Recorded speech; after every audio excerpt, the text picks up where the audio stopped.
the KBB Review podcast. My name is Matt Baker and we're returning today with another special awards podcast episode. Entries to the KBB Review Retail and Design Awards closed a couple of weeks ago, which means the judging process has commenced. That will take a good few weeks to complete, but you will know who has been shortlisted as a finalist before the Christmas break. So we'll be making that announcement on this very podcast, so keep your eye out for our next episode. But before then, today's episode shines a light on our awards podcast sponsor, Sonas Bathrooms. It's great to have their support as always, as between now and the event on Monday, March the 2nd, we'll be bringing you special bonus episodes where we'll meet our 2026 judges and finalists and among other awards related features. So today I'm joined by Sonas Bathrooms CEO Richard Sloan as we get a quick how's business update and also pick up on some of the conversations retailers are having with Sonas when the brand goes out to meet its partners on the road. So let's get into it. Hello, Richard. Hi, Matt. How's things at Sonas? How's business at the moment? Yeah, business has been really good. I mean, the UK for Sonas has been 3 years now since we launched into the marketplace, and we've just obviously had consistent growth each year. This year's been another very strong double-digit growth year, which you would expect as a kind of a new enough entrant into the marketplace. And I say that against the backdrop of what has been probably a tough enough trading environment for the industry as a whole. The summer months particularly were a little bit challenging, but certainly autumn has been really good and feeling a lot of confidence, I would say, just in terms of where the business is and really looking forward to next year, continue to plan lots of new initiatives and lots of new ventures for the business. So yeah, overall, just really, really positive, I would say. Yeah, and so there is light at the end of the tunnel for everyone. That's a message we want to try and push here on this podcast. It has to be, Matt. We have to keep looking forward and be positive. There's always opportunities. Absolutely. And then say, what's going on at Sonas at the moment? What's your latest focus, or what should we know about? What's the current state of play? Yeah, so probably this year, I suppose there's been a couple of things really. I suppose on the people side, we've introduced a new UK-based sales director, Dean Stokes, and Dean has been really active in market with our sales team. I suppose his brief, like most sales directors, is to lead the team, develop the customer relationships and drive that growth, which he's doing really well. He's been a great culture fit for the business and really settling in very well. I suppose his leadership and along with the team themselves, there's probably been some key initiatives that we've really tried to land with customers this year, primarily around the product piece, I would say. So we've had two kind of strong launches just around August, and one of those has been our living collection. So this is kind of more at the premium end of the Sonas offering. And it probably speaks to the premiumization of bathrooms anyway, which has been a kind of an ongoing trend over the last number of years. So that living collection is a really exciting launch for the business. It's a fully coordinated collection. And what I mean by that is it addresses the full solution from furniture, mirrors, brassware, sanitary ware, all the way through. And there's a very distinct pill shape theme which runs through the designs. So the internals of the wash basins, the mirrors, the taps themselves, even the push plates on the fast fix frames, they all tie in with this elliptical shape. And it's a very strong color palette. And then there's a whole modular kind of element to it in terms of how creative you can be. So that's been really well received. And the uptake in showroom display commitment has been really, really positive. We're very excited actually in terms of what that will bring for next year. And then at the other end, I suppose we've introduced, I suppose at the more value trade, everyday kind of essential end of the market, we've introduced Sonas Select, which is a full suite solution, a single source solution essentially for your kind of more trade facing customer, where maybe value play and price positioning is a little bit more sensitive. So we've curated a really nice collection of products all in one offering, which kind of speaks to the full mix that a typical plumber or installer might need, where, as I said, it's more everyday type of essentials, and it kind of features the full suite of product solutions as well. So that's kind of really, I suppose, enabled us to open up new conversations with some existing customers and some new conversations with some new types of customers as well, maybe more at the merchant end, which has been really exciting. So our salespeople are really busy, I would say. Yeah, well, that's always good to hear. I suppose these are the sort of things that retailers are interested in because they want to, they want to know what the product is and what's available and what the ranges are like. So just about that, talking about the salespeople that you have on the road and the conversations that they're having with retailers, in terms of how this product is displayed and how they're integrated into 3D designs, is all the sort of things that retailers are interested in. So there's kind of been a bit of a rise in both that retailer and their client expectations on how this product is displayed and how that's then realized in the design.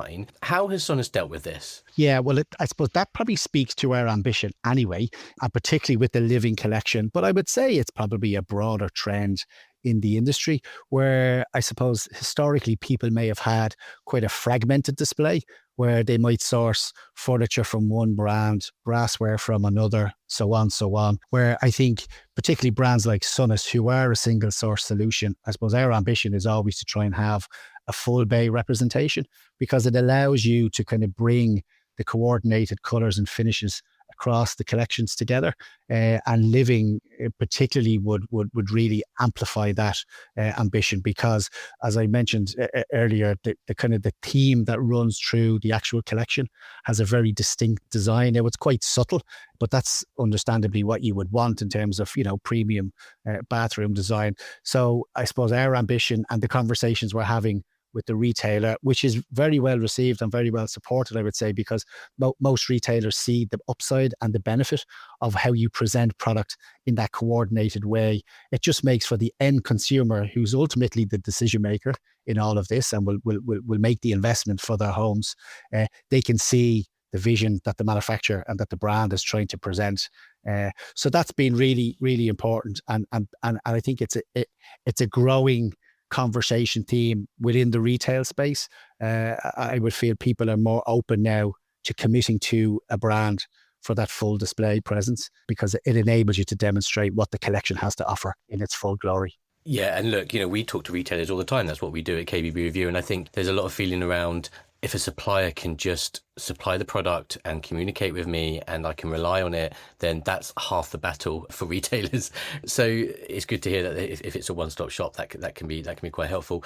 So the other things that you mentioned there about sort of aspirations. Now, a key area is sustainability in bathrooms. It's not something that it doesn't seem like the sexy subject to talk about. And I guess retailers will probably tell you that their customers aren't necessarily walking in the showroom asking about water saving features on a tap or things like that. But your opinion, how can retailers start a conversation with homeowners about sustainability? And actually, who do you think is ultimately responsible for sustainability in our industry as a whole? Yeah, well, I think, look, speaking with my own manufacturer hat on, we take a lot of responsibility. Sustainability is actually one of our 5 core values.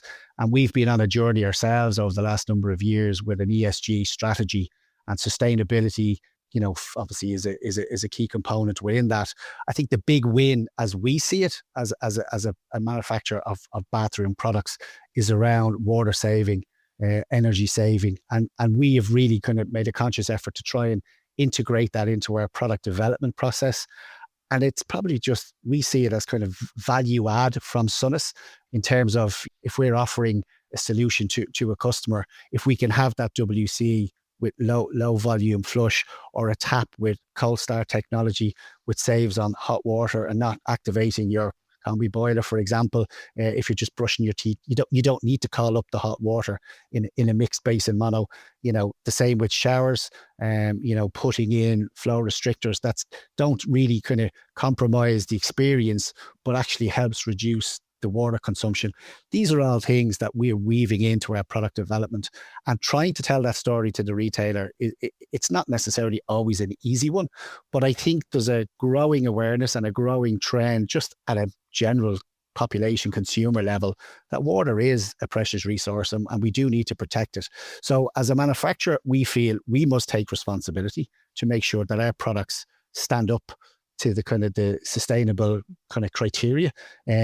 We're a member of the Unified Water Label. That's a voluntary organisation back in our home market in Ireland. We're part of the Irish Green Building Council. I would say from the retailer perspective and even the consumer perspective, it's probably less on their the tip of their tongue than it would be, say, in specification channels, where the performance of a building and its energy consumption and water consumptions, these are really important criteria for architects and specifiers. But I think this will ultimately cascade down into kind of consumer choices. I don't necessarily know if consumers will pay a significant premium for it. And that's why I kind of described it as almost value add, that for us to kind of have a point of differentiation in our products, if we can give that extra value and extra value proposition in the product's performance, it might just elevate our product to be the choice of the consumer without necessarily having to look for significant uplift in the retail price of the product, if that makes sense. Yeah, absolutely. And I think it's fair to say that you can make a business case for it nowadays, because if you have a product that just really isn't ticking any of these boxes, these things don't have these added extras, these value adds that you say, then they kind of are going to get left behind. If you've got a product that is known as not being very sustainable, then it's going to stand out for all the wrong reasons. I think so, Matt. I think it's incumbent on responsible manufacturers to do what they can. And I think it's a shared effort then, insofar as that if we develop the product in the first instance, you could be making a positive impact environmentally without consumers even realizing it, right? So like if you go back 20 odd years ago, we were using 12 litres to flush our toilets, right? Now the technology is, down to 4 litres. So that's a massive saving from a water consumption perspective. But the consumer hasn't necessarily had to do anything differently. As they've upgraded their bathroom, they're just naturally, you're washing through the old unsustainable products and you're introducing new and more enhanced performance in your products. And I think that's just, as an industry, it's incumbent on us all to make sure that we keep pushing it along. Yeah, absolutely. And then so looking forward to 2026, obviously you are an awards podcast sponsor. So you're obviously aware of our awards and looking forward to that. But for as a business, what's going on for you in 2026? Oh my God, we've such a busy year ahead and so many exciting developments.